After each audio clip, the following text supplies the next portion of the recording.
आदाब, सत श्री अकाल, नमस्कार। आशा करते हैं मेरा परिवार स्वस्थ होगा, मस्त होगा और अपना ध्यान रख रहा होगा। आज की जो सच्ची कहानी मैं आपको सुनाने वाली हूँ वो देहरादून की है। प्रियंका और राहुल एक दूसरे से बेहद प्यार करते हैं और दोनों एक ही स्कूल में 12वीं के छात्र रहते हैं। लेकिन उन दोनों के बीच ऐसा क्या हो जाता है कि वो अलग हो जाते हैं, जुदा हो जाते हैं और फिर 10 साल बाद वो अचानक ट्रेन में मिलते हैं। पूरी कहानी सुनाने से पहले मैं आप लोगों से कुछ कहना चाहती हूँ। मेरा चैनल नया है, आप लोगों के प्यार की, सपोर्ट की बेहद ज़रूरत है। मेरे चैनल पर सीख देने वाली शिक्षाप्रद कहानियाँ आती रहती हैं जिससे कि आप और आपका परिवार सुरक्षित रह सके।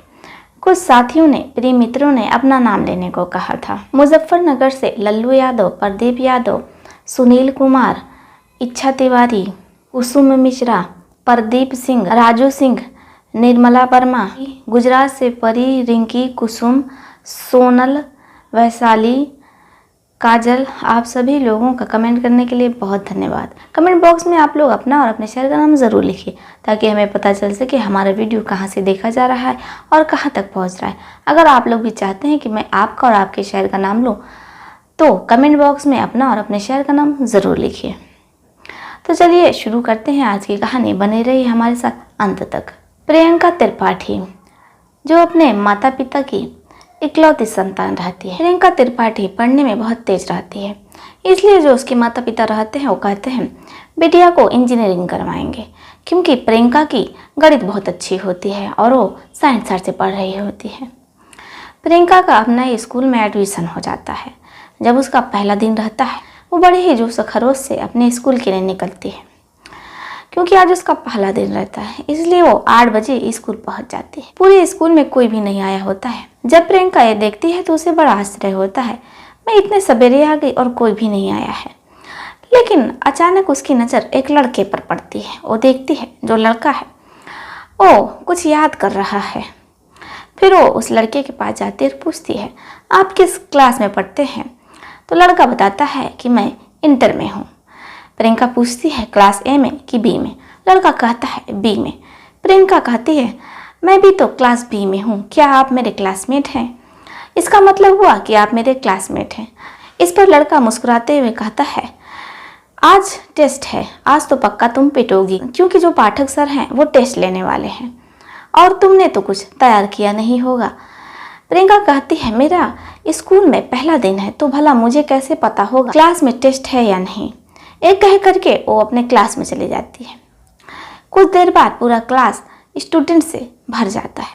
पाठक सर क्लास में आते हैं। सभी बच्चे डर जाते हैं, भयभीत हो जाते हैं कि अब क्या होगा। अगर टेस्ट में नंबर कम आएगा तो सर 4 डंडे सबको मारेंगे। सभी बच्चे एकदम डरे रहते हैं, सहमे रहते हैं।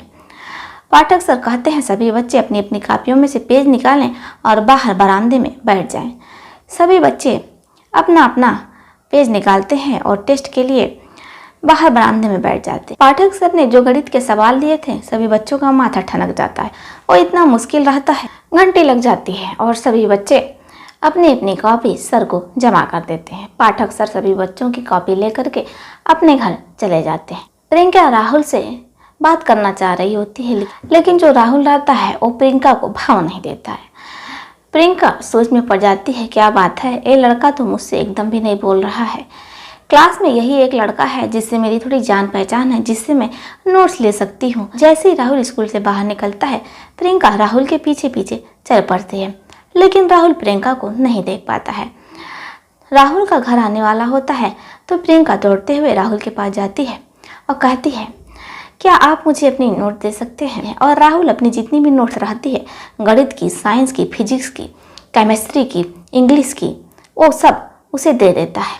पाठक सर पूरे क्लास में अंजलि को बेइज्जत करते हुए कहते हैं देखिए इनकी कॉपी देखिए, इसमें तो कुछ लिखा ही नहीं है, केवल प्रश्न ही उतरा हुआ है। सभी बच्चे ठहाके लगाकर हंसने लगते हैं। किसी भी लड़की के पीटे जाने से मुझे इतनी तकलीफ नहीं हो रही तो फिर प्रियंका के पीटे जाने से मुझे तकलीफ क्यों हो रही है? राहुल इन सब बातों को इग्नोर कर देता है। इग्नोर करने के बाद वो प्रियंका से पूछने भी नहीं जाता है। प्रियंका अपनी बेंच पर बैठी हुई रोती रहती है। एक हफ्ते बाद जब प्रियंका स्कूल आती है तो राहुल की नज़र जैसी प्रियंका पर पड़ती है वो दौड़ते हुए प्रियंका के पास जाता है और उसके सामने खड़ा हो जाता है और कहता है तुम इतने दिन से स्कूल क्यों नहीं आ रही थी? तुम्हारी चिंता हो रही थी, बहुत घबराहट हो रही थी। अभी मेरे दिल को थोड़ा सा सुकून मिला है। इस पर प्रियंका कहती है, तुम्हें क्यों घबराहट हो रही थी, तुमसे क्या मुझसे मतलब। राहुल भी क्लास में आकर के अपने बेंच पर बैठ जाता है। अब वो दोनों एक दूसरे को केवल देखते रहते हैं। कभी प्रियंका देखती है तो राहुल नजरें हटा लेता है, कभी राहुल देखता है तो प्रियंका नजरें हटा लेती है। बस दोनों में अब यही आंखों वाला सब कुछ चलता रहता है। समय बीतता रहता है। अब स्कूल का फेयरवेल होने वाला होता है। सभी छात्र बड़े ही जोरों शोरों से फेयरवेल की तैयारी करते हैं।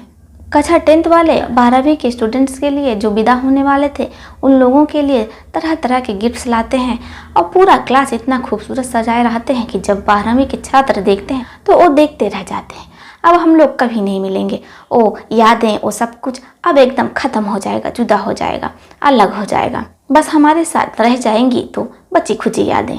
प्रियंका और राहुल अभी एक दूसरे से बात नहीं करते हैं, लेकिन दोनों के दिल में बेचैनी हो रही होती है। आज स्कूल का आखिरी दिन है, पता नहीं आगे क्या होगा। अब जब हम रोज ऐसे मिलते थे, एक दूसरे को देखते थे, अब वो नहीं हो पाएगा। इधर प्रियंका बेचैन रहती है और क्लास में इधर उधर राउंड लगा रही होती है। वो राहुल को देख रही होती है, लेकिन उसकी हिम्मत नहीं पड़ती है। फेयरवेल हो जाता है। प्रियंका टकटकी लगाए केवल राहुल को देखती रहती है और राहुल केवल प्रियंका को देखता रहता है। अब स्कूल की छुट्टी हो जाती है। दोनों की धड़कनें तेज हो जाती हैं। अब दोनों के रास्ते अलग होने वाले थे। प्रियंका राहुल बाहर निकलते हैं। प्रियंका अपने घर की ओर जाने लगती है। राहुल की धड़कनें तेज हो जाती है। राहुल बेचैन हो जाता है और प्रियंका के पीछे दौड़ते हुए भागता है और उसका हाथ पकड़ लेता है। राहुल कहता है, पता नहीं क्यों जब मैं तुमको नहीं देखता हूँ तो मुझे बहुत बेचैनी होती है। अब मैं तुमको नहीं देख पाऊँगा, मुझे बहुत घबराहट हो रही है। तुम ही बताओ मैं क्या करूँ। इस पर प्रियंका राहुल के गले लग जाती है। प्रियंका राहुल से लिपट जाती है। राहुल भी प्रियंका को जोर से अपने सीने से लगा लेता है। अब दोनों एक दूसरे से लिपटे रहते हैं। ऐसे ही आधा घंटा हो जाता है। ना तो प्रियंका कुछ कहती है और ना ही राहुल कुछ कहता है। राहुल प्रियंका को किस करते हुए कहता है, मैं तुमसे बहुत प्यार करता हूँ, तुम मुझे बहुत अच्छी लगती हो। मैंने आपको स्कूल में पहले दिन ही देखा था तो मुझे आप बहुत पसंद आए थे और मुझे आपसे पहली नज़र वाला प्यार हो गया था।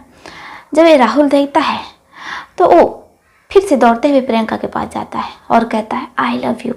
प्रियंका भी कहती है, आई लव यू टू। ये कह करके दोनों अपने अपने घर चले जाते हैं। राहुल बेचैन हो जाता है।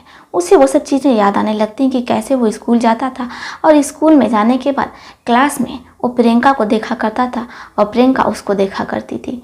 और जो क्लास की यादें होती हैं उसके दिमाग से, उसकी आंखों से निकल ही नहीं रही होती हैं। इसके बाद वो परेशान हो जाता है। उसे कुछ समझ में नहीं आता है। फिर वो अपनी साइकिल उठाता है और साइकिल उठाने के बाद वो प्रियंका के घर का राउंड लगाने लगता है। वो कई चक्कर लगाता है लेकिन प्रियंका उसे दिखाई नहीं देती है। अब वो और भी ज़्यादा घबराने लगता है। जब एकदम परेशान हो जाता है तो प्रियंका के घर की घंटी बजाता है। किस्मत भी उसकी अच्छी रहती है कि दरवाजे पे प्रियंका ही रहे। राहुल को देखती है तो घबरा जाती है, आश्चर्यचकित हो जाती है, आश्चर्य में पड़ जाती है। अरे ये क्या, राहुल मेरे घर कैसे आ गया। और पूछती है, तुम्हें मेरा घर कैसे पता चला। राहुल कहता है, मैं तुम्हारे लिए कुछ भी कर सकता हूँ। मैं आसमान से चांद तारे तोड़ लाऊं तो फिर ये तो तुम्हारा घर ही है। प्रियंका हंसने लगती है और अपना नंबर थमा देती है। राहुल उसका नंबर लेकर के चला आता है। फिर दोनों व्हाट्सएप वीडियो कॉल पर घंटों घंटों बात करते हैं। अब दोनों को एक कमी महसूस नहीं होती है कि वो स्कूल नहीं जा रहे हैं, सब कुछ खत्म हो गया है। अब वो 24 घंटे एक दूसरे के साथ ही वीडियो कॉल पर रहा करते हैं। ऐसे समय बीतता रहता है। दोनों में एकदम गहरा प्यार हो जाता है। दोनों एक दूसरे के साथ जीने मरने की कसमें खा लेते हैं और उन दोनों के बीच वो सब कुछ भी होता रहता है जो कि पति पत्नी के बीच में होता है। ऐसे 1 साल हो जाता है। इधर राहुल के जो घर वाले होते हैं राहुल का रिश्ता खोजने लगते हैं। राहुल अपने घर वालों को बहुत मना करता है कि मैं शादी नहीं करूँगा, लेकिन उसकी ये हिम्मत नहीं होती वो कह सके कि वो किसी लड़की से प्यार करता है। राहुल के घर वाले राहुल के साथ जोर जबरदस्ती करते हैं, दबाव बनाते हैं। जो राहुल के पिता रहते हैं वो मरने की धमकी देते रहते हैं। कहते हैं, अगर तुम इस लड़की से शादी नहीं करोगे तो फिर मैं जहर खाकर मर जाऊँगा। जब राहुल ये सुनता है तो अपने पापा के दबाव में आ जाता है। फिर वो दबाव में आने के बाद उस लड़की से शादी कर लेता है। इधर प्रियंका राहुल को बार बार व्हाट्सएप वीडियो कॉल करती रहती है, लेकिन राहुल उसका फ़ोन नहीं उठाता है। राहुल अपना नंबर भी बदल लेता है। प्रियंका उसे बार बार फ़ोन लगाती है लेकिन उसका नंबर स्विच ऑफ बताता है। इसके बाद प्रियंका परेशान हो जाती है और उसके दोस्तों से पता करने लगती है। फिर उसके दोस्त बताते हैं कि राहुल की तो शादी हो गई। जैसे ही प्रियंका ये सुनती है उसके पैरों तले ज़मीन खिसक जाती है और वो वहीं पर चक्कर खाकर गिर जाती है। कुछ देर बाद जब उसे होश आता है तो एकदम पागल हो जाती है। उसे कुछ समझ में नहीं आता वो क्या करे। फिर वो आनन फानन दौड़ते भागते हुए राहुल के घर पहुंचती है।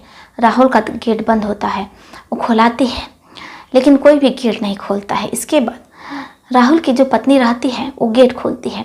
प्रियंका अंदर घुस जाती है और राहुल को जोर जोर से आवाज़ें निकालने लगती है, लेकिन राहुल की हिम्मत नहीं होती है कि वो प्रियंका से नजरें मिला सके, इसलिए वो बाहर नहीं आता है। राहुल की जो पत्नी रहती है वो कहती है, तुम कौन हो और मेरे पति के बारे में ये सब क्या बोल रही हो और मेरे पति का नाम क्यों ले रही हो।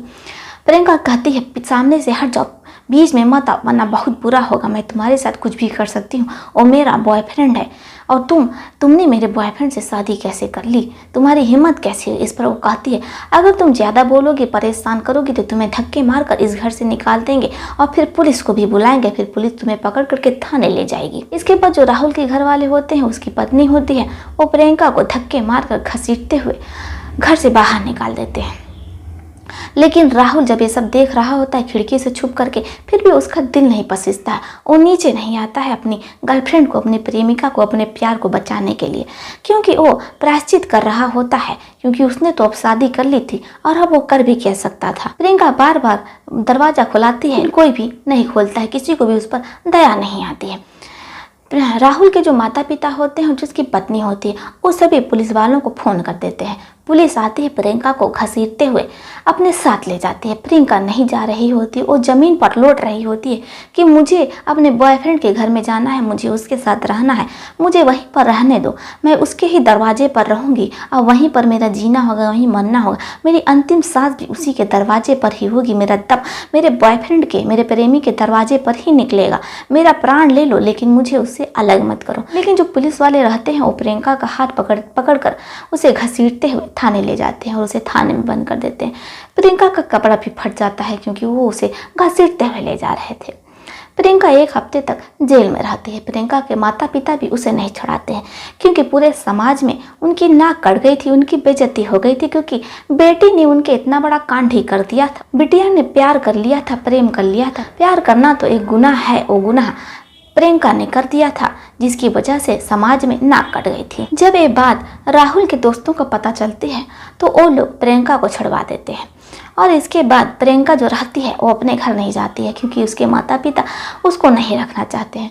इसके बाद प्रियंका बम्बई चली जाती है। बम्बई जाने के बाद वो वहाँ पर छोटी मोटी जॉब करने लगती है।